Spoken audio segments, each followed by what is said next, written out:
ಬಾಲಕಾಂಡ. ಇದರಲ್ಲಿ ಸೂರ್ಯವಂಶದ ರಾಜ ಪರಂಪರೆಯನ್ನು ಕೇಳೋಣ. ಸೂರ್ಯವಂಶಸ್ಥರು ಸೂರ್ಯನ ಆರಾಧಕರು. ಅವರ ಮೂಲ ಪುರುಷ ಸೂರ್ಯನ ಪುತ್ರನಾದ ಶ್ರಾದ್ದದೇವ. ಹಲವಾರು ಸೂರ್ಯವಂಶಸ್ಥ ರಾಜರು ಮಹಾನ್ ಸಾಧನೆಗೈದ ಸಿದ್ಧ ಪುರುಷರೇ ಸರಿ.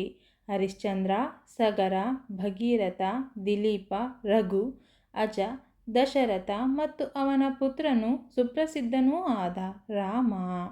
ಹೀಗೆ ಅನೇಕರು ಸೂರ್ಯವಂಶಕ್ಕೆ ರಘುವಂಶವೆಂಬ ಹೆಸರು ಇದೆ.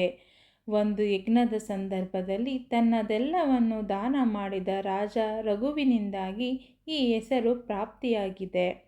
ದಶರಥನು ರಘುವಿನ ಮೊಮ್ಮಗ. ಅಯೋಧ್ಯೆಯು ಮಹಾ ಏಳಿಗೆಯನ್ನು ಸಾಧಿಸಿದ್ದ ವಿಶಾಲ ಆಧಿಪತ್ಯ ಪ್ರದೇಶವಾಗಿತ್ತು. ದಶರಥ ರಾಜನು ಅತ್ಯುತ್ತಮ ಆಡಳಿತಗಾರನಾಗಿದ್ದ.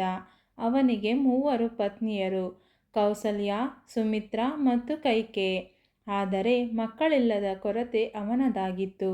ರಾಜಗುರು ಮಹರ್ಷಿ ವಸಿಷ್ಠರ ಸಲಹೆಯ ಮೇರೆಗೆ ದಶರಥನು ಮಕ್ಕಳನ್ನು ಪಡೆಯುವ ಸಲುವಾಗಿ ಋಷ್ಯಶೃಂಗರನ್ನು ಯಜ್ಞವೊಂದನ್ನು ನೆರವೇರಿಸಿಕೊಡಬೇಕೆಂದು ವಿನಂತಿಸಿದನು.